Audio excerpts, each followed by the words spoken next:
پێغەمبەری خۆشەویستمان صلی الله عليه وسلم دەفەرمێ إن من أحبكم إلي أحسنكم أخلاقا خۆشەویستترین کەس بەلای منەوە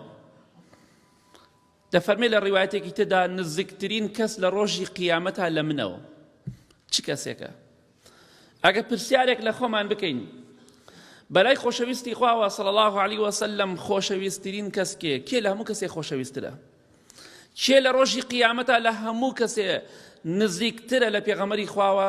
صلی الله عليه وسلم ئەو وەڵامەکەی ئەوەیە ئەحسەنوکم ئەخلاقا ئەو کەسانەتانە کە ڕەوشتی زۆر بەرزە هەتا زیاتر ڕەوشتت بەرز بێ تۆ زیاتر لە پێغەمبەری خوا نزیک دەبی صلی الله عليه وسلم تۆ زیاتر لای خۆشەویستی خوا صلی الله عليه وسلم خۆشەویست و شیرین دەبیت کەواتە ئەخلاقی جوان ڕەوشتی جوان وامان لێکە لای خۆشەویستی خوا خۆشەویست بین صلی الله عليه وسلم با ئێمەش بە ڕەوشت و ئەخلاقی جوان خۆمان بڕازێنینەوە لە هەموو لەگەڵ هەموو کەسێکە هەتا لەگەڵ گیانلەبەرانشە ڕەوشت و ئەخلاقمان بەرز بێت خاوەنی ڕەوشت بین ئەو کاتە ئینشاڵڵا ئێمە بەختەوەر دەبین لە قوتابخانەیەک لە قوتابخانەکان قوتابیەک هەندێک پارەی پێ دەبێت پارەکەی دەبرێت دێوە لای مامۆستا دەڵێ مامۆستا گیان پارەم پێ بوو پارەکەمیان دزیوە مامۆستا بە ڕێزەکەیش قوتابیەکان هەمووی کۆ دەکاتەوە دەڵێ کەسێک پارەی بردووە ئەبێ هەمووتان قوتابیەکان هەمووتان ڕووبکەنە دیوارەکە و پشتکەنە من دەستان شۆڕکەنە خوارەوە بۆی تەفتیشتان کەم بزانم پارەکە لای کێتانە بەڵێ قوتابیەکان ڕوو دەکەنە دیوارەکە وەکو کەسێکی تاوانبار مامۆستاکەیش یەک بە یەک تەفتیشیان دەکا و تەحەڕیان دەکا لە گیرفانی یەکێک لە قوتابیەکانە پارەکە دەودۆزێتەوە ئەیداتە قوتابێک قەدەری خوا چەند ساڵێکی بەسەرا ئەچێ ئەڕوات ڕۆژێک لە دەعوەتێکە مامۆستاکە لە دەعوەتەکە دەبێ مامۆستا بە ڕێزەکە ڕۆشت و ئەخلاق زۆر ئینسان جوان دەکات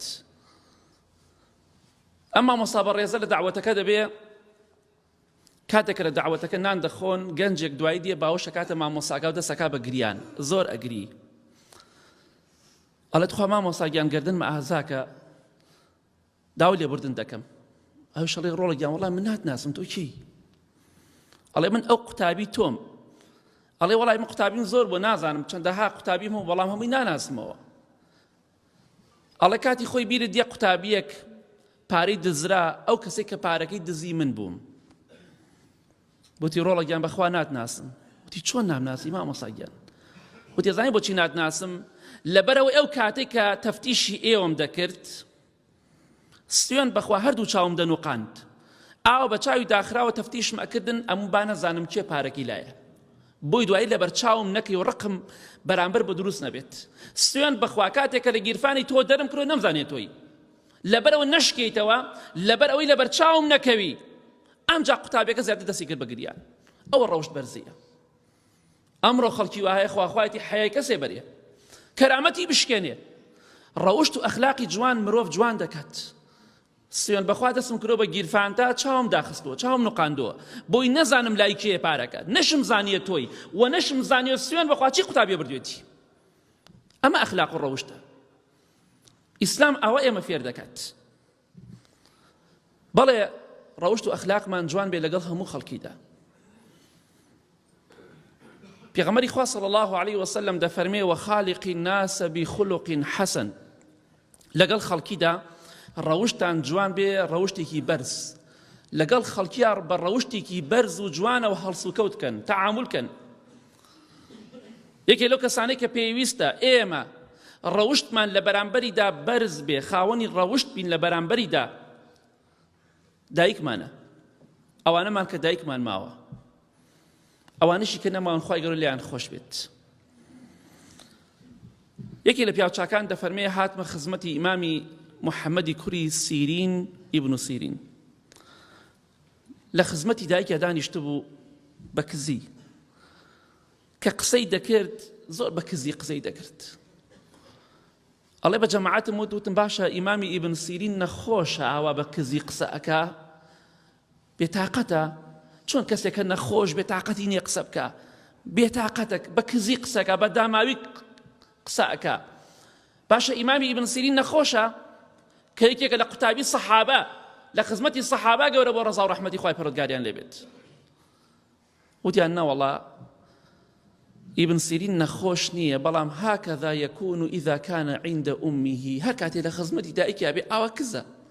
ئەڵێ با سەوتم بەرز نەکەم بەسەر دایکمە نەک سەوتم بەرز بێتەوە بەسەر سەوتی دایکمە نامێ دایکم ئیزعاجکەم هەر کاتێ لە خزمەتی دایکما بم وەکو نەخۆشی خۆم دەرەخەم بۆچی لەبەرەوە نەک قسێ بەرز بڵێم و دایکم ناڕەحەت بێ ئێمە شەو ڕۆژ هەندێکمان تیا ناڕەحەتی ئەدەین بە دایک و باوکمان هەیە گوێن بە دایکێدا هەیە ناڕەحەتیەکە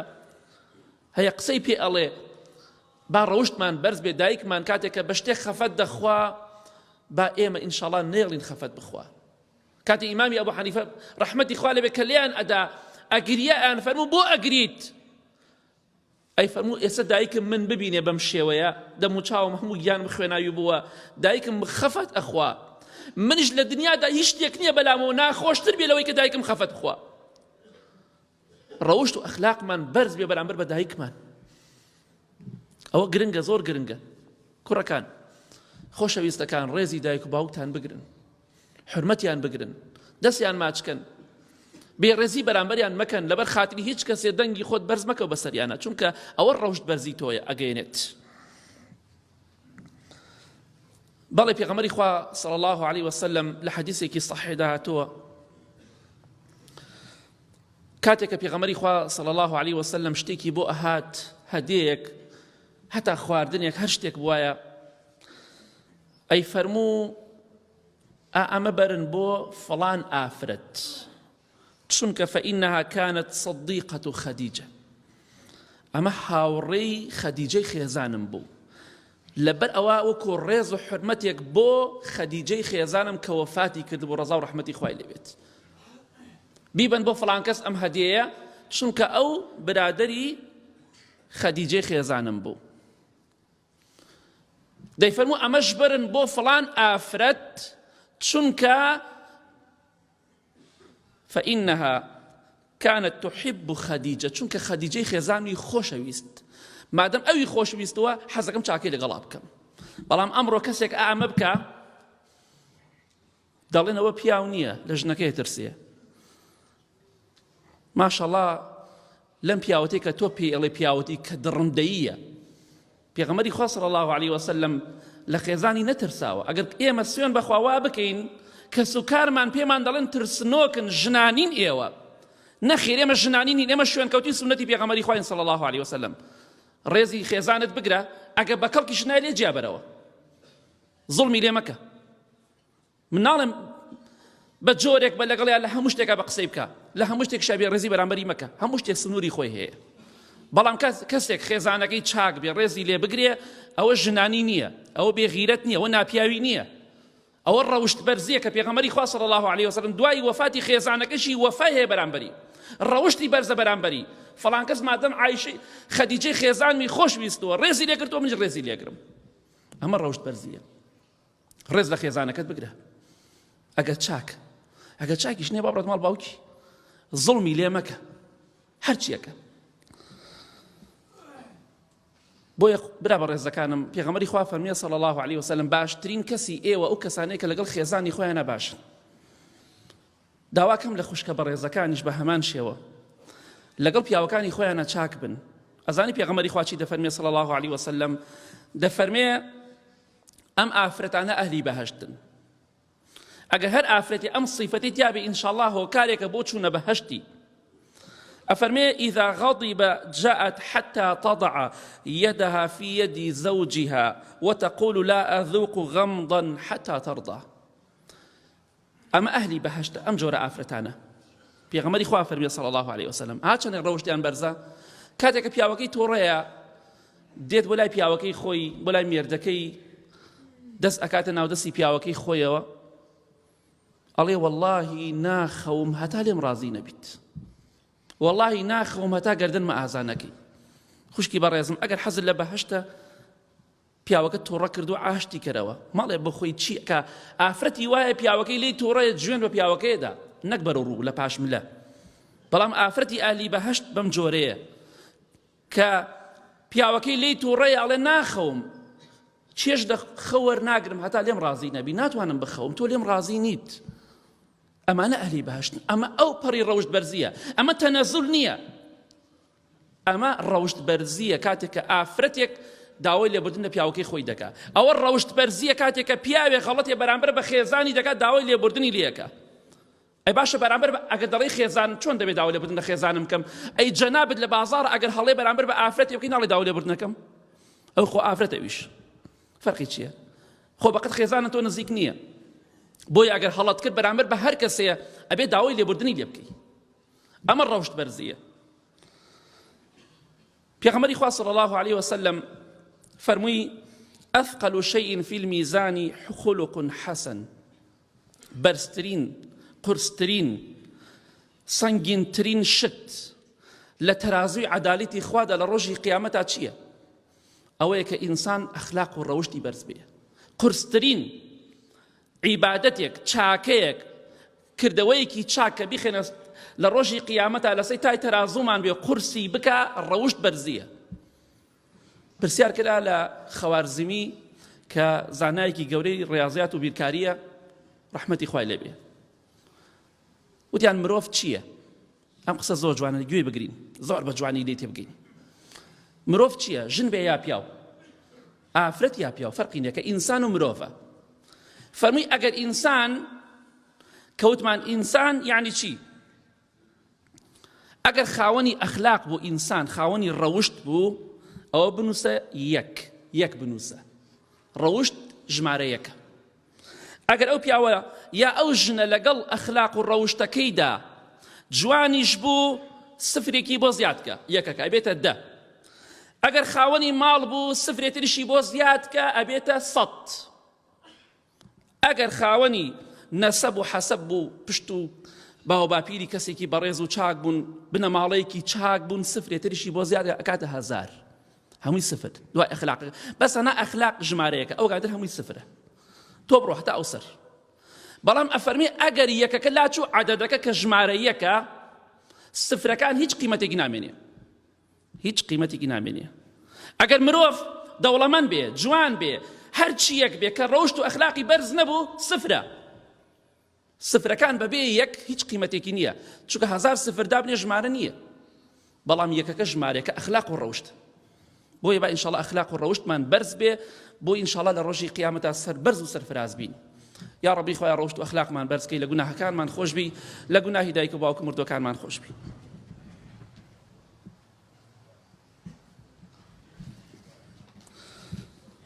الحمد لله والصلاة والسلام على رسول الله وعلى آله وصحبه ومن والاه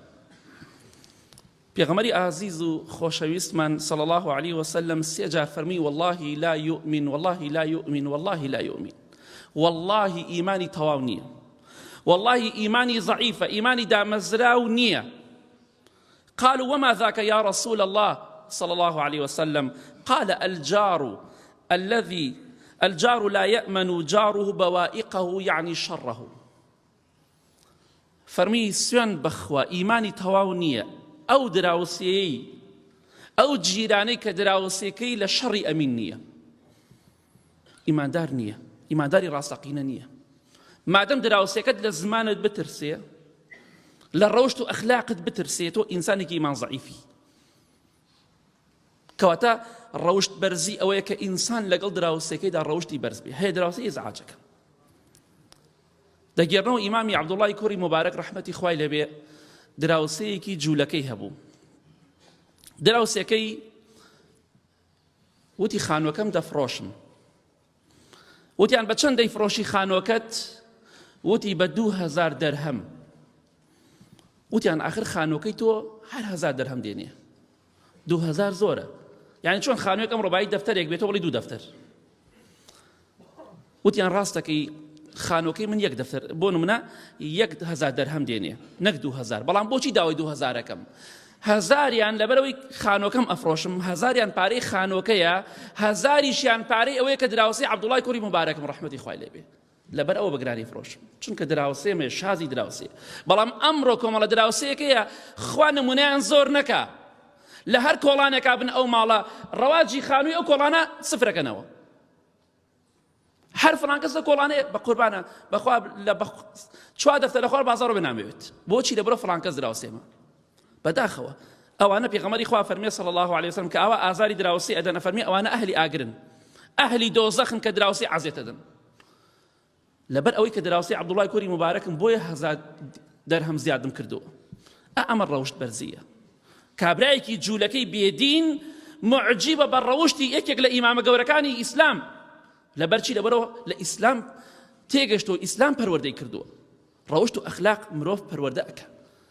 بەڵام کەسانێک شەیە کەس حەز ناکە دراوسەی بێت، لەبەرەوە کەسێکی ڕەوشت بەرز نییە،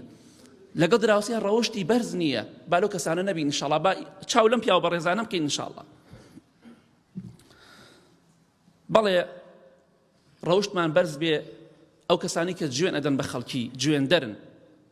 ئەوانە ڕۆژتیان بەرز نییە. ئیتر بە هەر کەسێ جوێن بدەیت، حەزەکەی بە ئیبلیسی بدە، حەزەکەی بە کافرێکی بدە، حەزەکەی بە زاڵمێکی بدە، حەزەکەی بە خراپێکی بدە، بە کەسێکە زوڵمی لێت کردووە. جوێندان ڕەوشت بەرزی نییە، بێدەسەڵاتیە، لاوازیە. پێغەمبەری خوا فەرمێ صلی الله علیه وسلم ئینسانی ئیماندار جوێندەر نییە، دەمپیس نییە، قسە بە خەڵکی ناڵێ. ئەمە ڕەوشت و ئەخلاقی ئیسلامە کە فێری ئێمەی کردووە. یەکێک لە سەحابەکانی پێغەمبەری خوا صلی الله علیه وسلم ئیمامی عەبدوڵای کوڕی مەسعود ڕەزای خوا لێ بێ، ڕۆژێ دەچێتە بازاڕ بۆی ئەشیا بکڕێ. بەڵێ لە بازاڕدا لە دوکانێک هەندێک شت دەکڕێ لای کەسێک، دەسەکاتە گیرفانێ پارەکەی نەماوە. ناخۆشە، حاڵەتێکی ناخۆشە. تۆ ئەگە پێش وەقت بزانی باشتر، بەڵام تۆ ئەشیا بکڕیت و بە کابرا بڵێ باید چەندێک و دەستکەیتە گیرفان تا بۆی پارەی بدەیتێ، تەعەن دوو جار ناخۆشە. هەم تەریقە بیتەوە، شەرمەزارە بی لای خاوەن ئەشیاکە، و هەم ناخۆشە کە تۆ پارەت پێ نەماوە. فەرمی وەڵڵای ئێستا کە دانیشتم پارەکەم پێ بوو، پارەکەم براوە، دزیان. خەڵکی دەیوت لعنەتی خوا لە دز بێ، جوێنی بە دزەدا. فەرمی وا مەڵێن جوێن بە دز مەدەن، قسە بە لعنەتی لێ مەکەن، من تەنها دووش دەڵێم، ئەمە ڕەوشت بەرزیە. نەکەوەی کە شەو ڕۆژ جوێنەدا بە ئەمەکە ئەوەکە. یاخوا شەرمەزار بن ئەو کەسانەی کە ئەچن جوێن بە مردوو ئەدەن. ئافرەتێ بە گریانەوە دەڵێ پیاوەکەم ڕۆژی 100 جار جوێن بە دایک مەدا ناو قەبرەکە، جوێن بە خوشک و کەس و کارمەدا. تخوا دلۆڕی بەڕێستان، تخوا بۆ تفێک لە پیاوەتی خۆت ناکەی، تخوا تفێ لە پیاوەتی خۆت بۆ ناکەی. داماوێکی خەسوت وەک دایکت وا جوێنی پێدێ ناو قەبرەکە. یەک تفێ لە پیاوەتی خۆت کەی زۆر باشترە ئەو کەسێک کە ئەمە ڕەوشت و ئەخلاقتە. دلۆڕی بەڕێستان، خۆشەویستن بەڕێزن. ئیمامی عەبدوڵای کوڕی مەسعود ڕەزای خوای لێ بێ فەرمی خوایە گیان، ئەو کەسێک کە پارەکەی منی بردووە، ئەگەر احتیاجی پارەکەی من بوو، فەقیر بوو، هەژار بوو، خوایە بەرەکەت خە ناو پارەکەیەوە، ئەو پارەی کە بردوویەتی لە من دزیوێتی. خوایە گیان ئەگەر پێویستی بە پارەکەی منیش نەبوو، احتیاج نییە، خوایە هیدایەتی بدەیمە ئاخر دزی بێ، دوایمە دزی نەکا. لە هەردوو لا دوعای خێری بۆ کرد. بەڵام هەیە وەڵا پسکی تێکی لە بدزە 100 جوێنە پێدا. ئەمە ڕەوشتێکی ناشرینە. بۆیە بە ئاگامان لە خۆمان بێت، بە خۆمان دابچینەوە. ئاخر شتێک کە دەمانێ باسی کەین، ڕەوشتمان بەرامبەر دایکمان باسمان کرد کە بەرز بێ بەرامبەر باوکشمان بە هەمان شێوە. حەدیثێک لەوانە زەبەمان نەمابیست بێ. پێغەمبەری خوا فەرمێ صلی الله عليه وسلم الوالد أوسط أبواب الجنة فإن شئت فأضع هذا الباب أو احفظه. باوک دەرگای ناوەڕاستی بەهەشتە، دایک بەهەشت لە ژێر پێدایە، حەدیث صحیحەیە. بەڵام باوکیش دەرگای ناوەڕاستی بەهەشتە، واتە دەرگای ناوەڕاستی بەهەشت بۆ کێیە؟ تەعمە ناوەڕاست ئەواتە شوێنی خۆش لە هەمووی چاکتر. دەرگای لەو هەشت دەرگایە، دەرگای ناوەڕاستی بەهەشت بۆ کێیە؟ بۆ ئەو کەسەیە کە باوکی لێ ڕازیە. بۆیە پێغەمبەری خوا فەرمێ صلی الله عليه وسلم جا کەیفی خۆتە، ئەمە هەڕەشەیە، حڕیات نییە. کەیفی خۆتە حەزەکەی ئەو دەرگایە بپارێزە، با لەگەڵ باوکتا باش بۆ بۆی لە ڕۆژی قیامەتە لە دەرگای ناوەڕاست و دەرگای باشترین دەرگا بڕۆیتە بەهەشتەوە. حەزیشەکەی بۆ خۆت ئەو دەرگایە لە دەست خۆت دەرکە، لەگەڵ باوکتا خراپە، ئەو کاتە لە دەستی ئەدەی. بۆیە ڕەوشتمان بەرز بێ بەرامبەر باوکمان با ڕەوشتمان بەرز بێ کە باوکمان لە دەستدا ئەو کاتە ڕێزیان دەزانین بەڵام قیمەتی نییە. شتێکدا مو باسەکەم لە کۆتاییە بۆی کە تۆزێک بە خۆت هەنامچن و ئاگاتە دایک و باوکتان بێ. وەڵی لە ماوە چەند مانگەی پێشووە ئالم جادەیە ڕۆشتم ناو سەیارەکەدام لەگە برادەرێکا بوو، نەفەرێکم بینی وامەزانی باوکمە، گوتم کاک فڵان کەس بۆ سەوخاو باوکمە، گوتم وەڵام خۆ باوکم نەماوە، گوتم سەریە خەم لە سەیارەکە، بەڵام تەماشام کرد باوکم نییە، واگم 4 ساڵە مردووە خوافێک وامەزانی باوکمە دڵم دا چەڵەکە بەس کە ویستم بۆستم و دابەزم خزمەتی کەم سەیرەکەم وەڵا هاتە بیرم خۆم باوکم نەماوە. ڕاستێکی شێوەی لەوە چییە؟ هەر ڕۆژێ لە دەستان نادایک و باوکتان ئەو کاتە قەدری دەزانن. بۆیە دەرگای بەهەشتە باوکت دایکت ڕێزیان لێ بگرن، دڵیان تەنگ مەکەن شتێ دایکت بووە هۆی خەفەتی دایکت مەیکە، بووە هۆی خەفەتی باوکت مەیکە ئیلا مەگەر خوا پێی خۆش بێ و جیاوازە. لە کۆتاییدا دەڵێن با ڕۆژتمان بەرز بێ،